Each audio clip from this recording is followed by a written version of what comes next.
लिखी हुई चीज़, आज उसकी प्रासंगिकता क्या देख रही हैं आप? और इतना ज़बरदस्त अभिनय और इतनी बड़ी टीम, इतना सारा मुझे लगता है बहुत डीप स्टडी और बहुत गहरा काम किया है नृत्य नाटिका के रूप में, क्या कहेंगी आप? नहीं, एक्चुअली ये जो अभी इश्यूज़ है ना, जो हमने रविंद्रनाथ टैगोर के स्टोरीज़ के ज़रिया हम लोगों ने जो ये आज पेश किए, तो ये actually issues are very relatable to in the current society. अलग अलग, हाँ, ये विधवा का प्रथा नहीं है may be to that extent, but ये हर एक इशू, हाँ, चाइल्ड मैरिज भी कोई कोई जगह में अभी भी है। हमारे भारत में बहुत जगह है जहाँ चाइल्ड मैरिज है, जहाँ पे अपना ये है, अपना जो डोमेस्टिक वायलेंस है। तो ये सब चीज़ें हमारे यहाँ पे अभी भी सोसाइटी में है। कोई कोई जगह में ज़्यादा प्रकट होके है, कोई कोई जगह में कम है, लेकिन इश्यूज तो सारे हैं। तो ये एक नाट्य भूमिका के ये से माध्यम से हम लोगों ने सबके सामने लाने को कोशिश किया कि लोग रिलेट कर सके कि उस टाइम में रविंद्रनाथ टैगोर के जो लेडीज़ है, उन लोग अगर इतने ये से इतने हिम्मत से खड़ी हो सके और लड़ सकते थे, तो आज भी हम में, हमारे अंदर वो है, शक्ति है जो हम ये सामना कर सकते हैं कोई भी मुसीबत। लगातार इतनी देर तक बांधे रखना लोगों को, और लोग, मैं देख रहा था, खड़े होकर तालियां बजा रहे थे। बहुत लगता है आजकल लोग जो, हाँ, 20 सेकंड की वीडियो देखते हैं और जो रील्स वाले लोग हैं वो 1.5 घंटे तक देख रहे हैं। क्या आपको कुछ इससे लगता है कि आगे कुछ नाटक का या जो नृत्य नाटिका हैं या इस तरह का जो कल्चर है जिसमें तसल्ली है लोगों के पास, ऐसा इसका क्या भविष्य देख रही हैं आप? हमें तो लग रहा है कि अभी ये जो हम नृत्य नाटिका शुरू किए हैं, ऐसे तरीका का अगर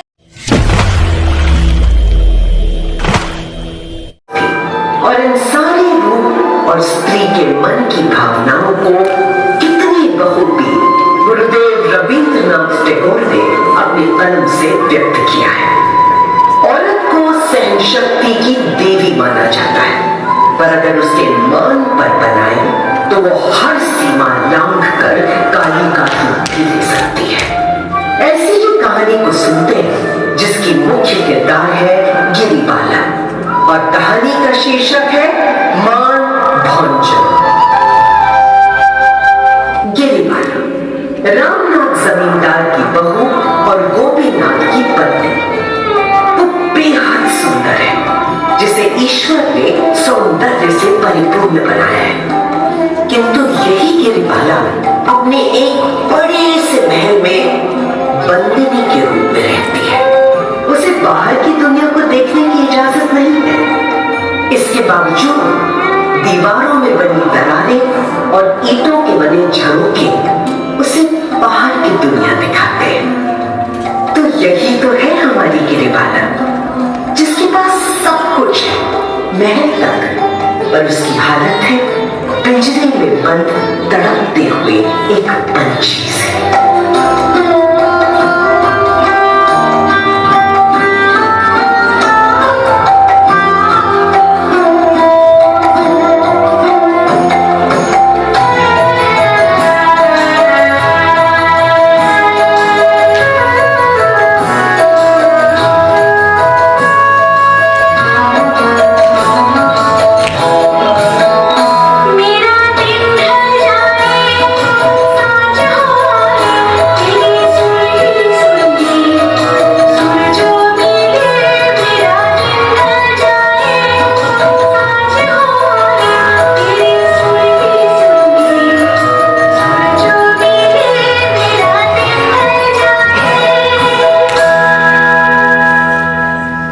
रामनाथ की मृत्यु के बाद उसकी सारी संपत्ति उसके पुत्र गोपीनाथ के हाथ में आ जाती है।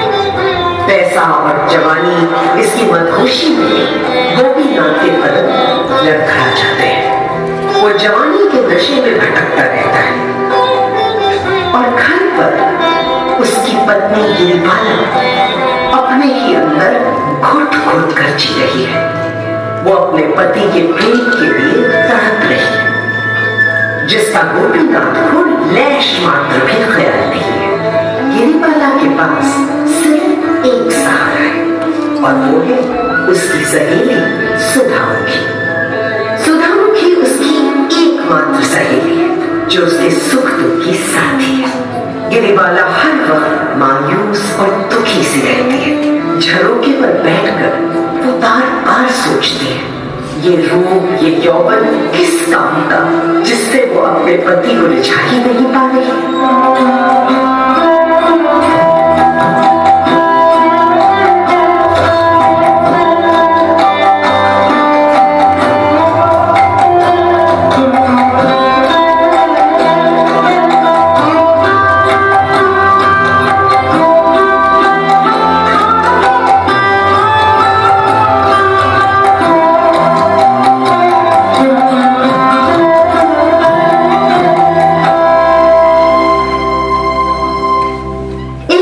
सुधा से उसे खबर मिलती है कि शहर के सभी धनी लोग एक नाट्य जगत में जाते हैं और वहां एक बहुत ही खूबसूरत नृत्यांगना है जिसका नाम है लबोंग, और सारे धनी लोग उसके पीछे दीवाने हैं।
गिरिबाला को सबसे ज्यादा तकलीफ तब होती है जब उसे पता चलता है कि उसका अपना पति गोपीनाथ भी उस नृत्यांगना के पीछे पागल सा हो गया है। गोपीनाथ धीरे धीरे अपनी सारी संपत्ति उस लबोंगो पर लुटा चुका है।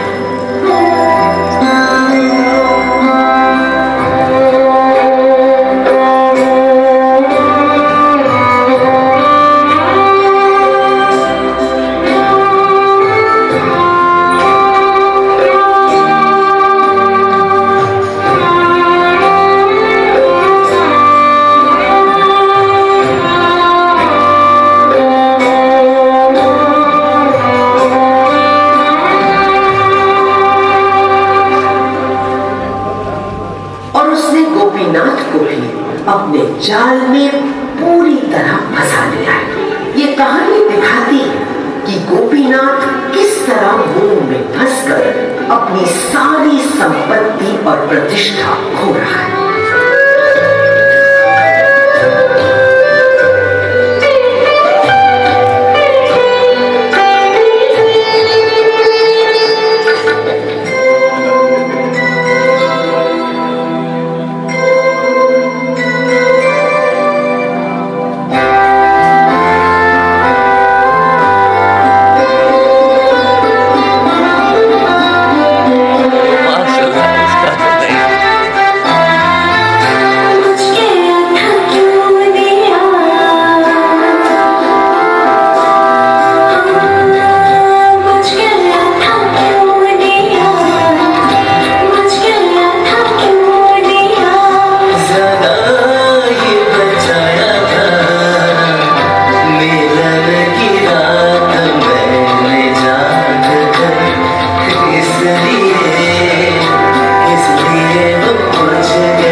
सुधा से लोबोंगो के बारे में सुनकर गिरिबाला को ये यकीन हो जाता है कि यह खूबसूरत नारी पुरुषों को अपने वश में करने की विद्या जानती है। वो सम्मोहन जादू जानती है जिससे हर पुरुष उसकी तरफ आकर्षित हो जाता है। उसका पति गोपीनाथ भी पूरी तरह से लोबोंगो की तरफ आकर्षित हो गया था। गोपीनाथ की इस आकर्षण की वजह से गिरिबाला अंदर ही अंदर घुट रही थी, अंदर ही अंदर तड़प रही थी और अंदर ही अंदर टूट रही थी। अचानक तभी उस रात गिरिबाला अपने बिस्तर पर विश्राम कर रही थी और उसके पति गोपीनाथ का वहां प्रवेश होता है। वो उसे देखकर उठकर उसका स्वागत करने के लिए तत्पर होती है, किंतु गोपीनाथ उससे सीधा कहता है, चाबी दे, अलमारी की चाबी ला। वो पूछती है, क्या करोगे चाबी का? लेकिन गोपीनाथ गुस्से में इतना दिल मिलाया होता है कि उसे अलमारी की चाबी हर सूरत में चाहिए। वो उसे बहुत करती है, मिन्नत करती है, हाथ जोड़ती है और कहती है, सिर्फ एक रात मेरे पास रह जाएगी। सिर्फ एक रात की तो बात कर रही हूँ। मैं आपकी धर्म पत्नी हूँ, अर्धांगिनी हूँ। लेकिन गोपीनाथ के ऊपर तो मानो भूत सवार था। वो उसका हाथ झटकते हुए उससे चाबी छीन लेता है, अलमारी खोलता है, परंतु वो सारा खजाना लोबोंगो पर यूं ही लुटा चुका होता है। उसे कुछ नहीं मिलता। वो इधर उधर हर तरफ देखता है और अंत में गिरिबाला के गले में पड़े हुए सीता हार पर अपना हाथ रखता है। गिरिबाला रोती रहती है, गिड़गिड़ाती रहती है, लेकिन वो राक्षसी मानव सीता हार छीन कर वहां से लोबोंगो के पास चला जाता है। गोपीनाथ लोबोंगो का गुलाम हो चुका था और उसके इस बर्ताव से गिरिबाला सोचने पर मजबूर हो जाती है कि क्या लोबोंगो उससे भी ज्यादा रूपवान, उससे भी ज्यादा गुणी है और उसके पीछे उसका पति अपनी पत्नी, अपनी संपत्ति और प्रतिष्ठा को दांव पर लगाने के लिए भी तैयार है। तो आइए देखते हैं इस सवाल से परेशान गिरिबाला क्या कदम उठाती है।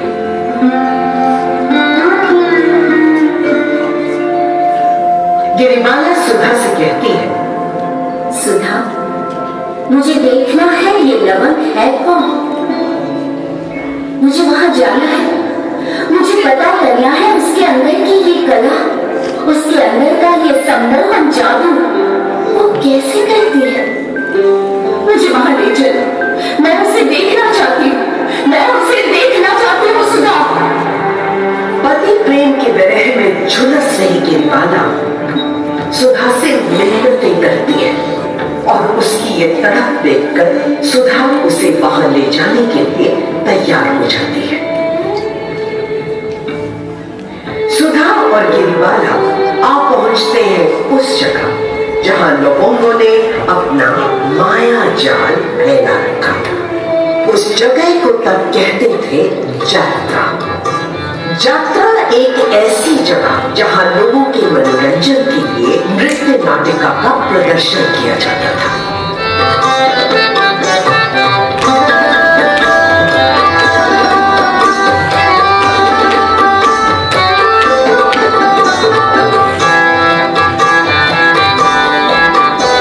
गिरिबाला और सुधा यात्रा में प्रवेश करते हैं।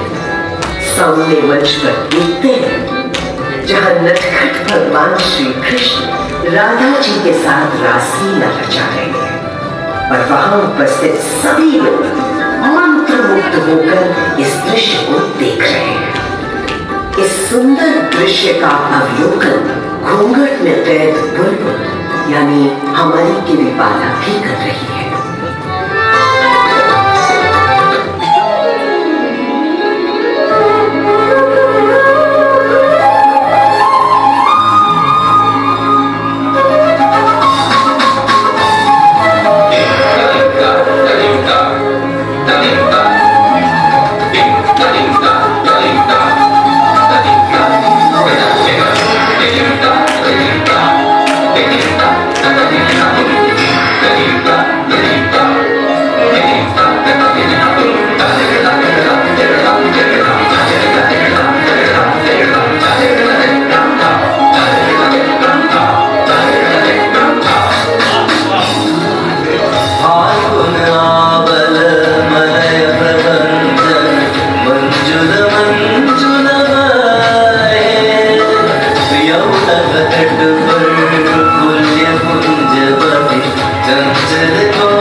और राधा जी की रासलीला का दृश्य देखकर गिरिबाला उसमें खो जाती है।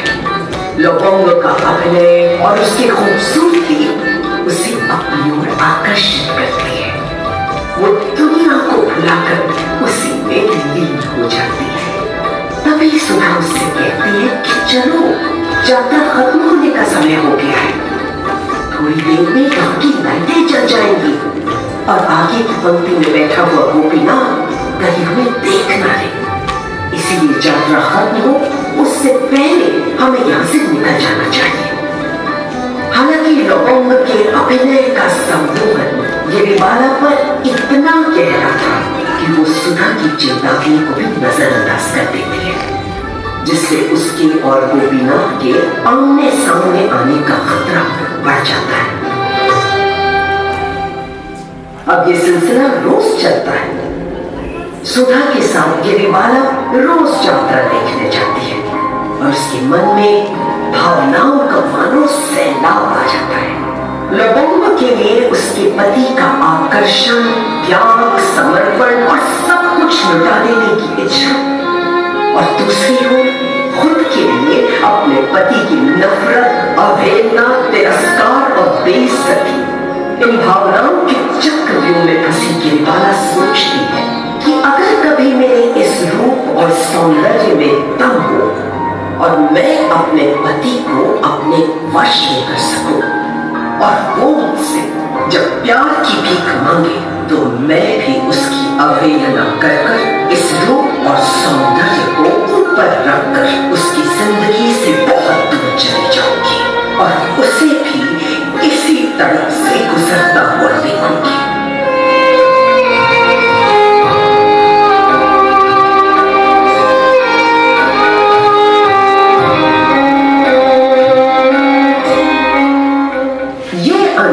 कहानी को एक नए मोड़ पर लाता है। अब गिरिबाला के मन में केवल दुख नहीं बल्कि अपने सौंदर्य की शक्ति का उपयोग करके अपने पति से बदला लेने और उसे उसी तरह की पीड़ा पहुंचाने की तीव्र इच्छा जागृत हो चुकी है। सुधा कहीं न कहीं गिरिबाला के अंदर की भावना को समझती है। वो उसे सांत्वना देती है, ढाढ़स देती है और उसकी हिम्मत बढ़ाती है। इस समय गिरिबाला दो मतों में फंसी थी। उसका दिमाग कहता है कि आत्महत्या करे, अपने आप को मार दे, क्योंकि अब इस दुनिया में रखा ही क्या है। और दूसरा मन कहता है कि अपने आप को क्यों मारना, अपनी जिंदगी क्यों खत्म करनी। इस द्वंद में उसका दूसरा मन जीतता है। वो हिम्मत से खड़ी होती है और अपने मायके जाने की तैयारी करती है। घर वाले रोकते हैं कि घर छोड़कर मत जाओ, मायके मत जाओ, लेकिन वो किसी की नहीं सुनती और अपने मायके की तरफ कदम बढ़ाती है। यही तो है नारी की शक्ति, जो आपत्तियों के बीच भी नए रास्ते खोज लेती है। पीड़ाओं के मंथन के बाद भी नए जीवन की ओर कदम बढ़ाती है। और उधर एक नई यात्रा जिसका नाम मनोरमा है वो शुरू होने वाली होती है, जिसकी मुख्य भूमिका के लिए लवंग को चुना जाता है। लेकिन लवंग का तो कोई पता ही नहीं है, क्योंकि वो तो नौका विहार में व्यस्त है ना।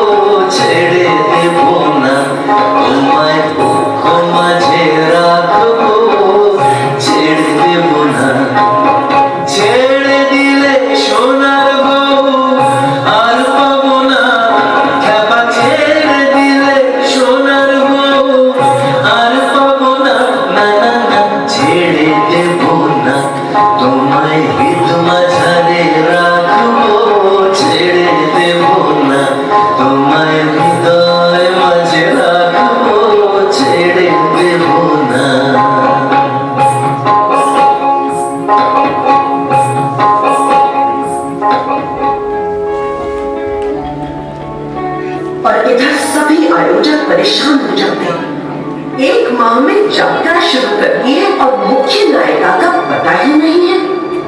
तभी वहां एक अति सुंदर यौवन से भरपूर नारी आती है और वो कहती है कि मनोरमा का पात्र उसे दे दिया जाए। आयोजक उसे देखते ही मंत्रमुग्ध हो जाते हैं और पूछते हैं कि तुम्हें नाच और अभिनय आता है क्या?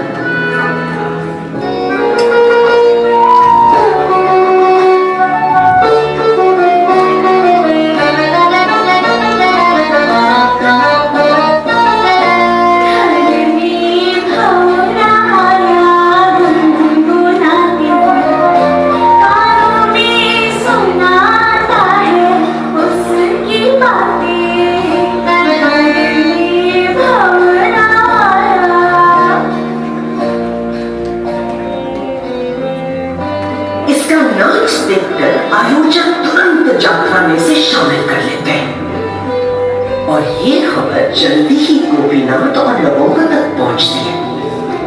गोपीनाथ भी मनोरमा को देखने के लिए दौड़ा चलाता है और हमेशा की तरह पहली पंक्ति में बैठता है। यात्रा शुरू होती है। आधी यात्रा तक गिरिबाला के चेहरे पर घूंघट रहता है और अब खड़ी है उसकी घूंघट को उठाने की। वो धीरे कदमों से गोपीनाथ की ओर बढ़ती है। उसके करीब पहुंचते ही धीरे धीरे अपना घूंघट उठाती है।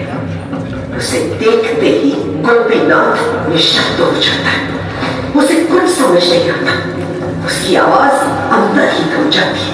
कुछ अस्पष्ट शब्द निकलते हैं। ये तो कुछ क्षण के लिए सन्नाटा छा जाता है, मानो तूफान से पहले की शांति। और अगले ही पल गोपीनाथ चीख उठता है। नहीं, ये नहीं हो सकता। गोपीनाथ चीखता हुआ मंच की ओर भागता है, लेकिन आयोजक उसे पकड़ लेते हैं। वो मंच पर नहीं जा पाता और नीचे से ही चिल्लाता रहता है, गिरिबाला, मैं तुम्हें छोड़ूंगा नहीं मैं तुम्हें। और वही गिरिबाला मंच पर खड़ी अट्टाहास करती रहती है।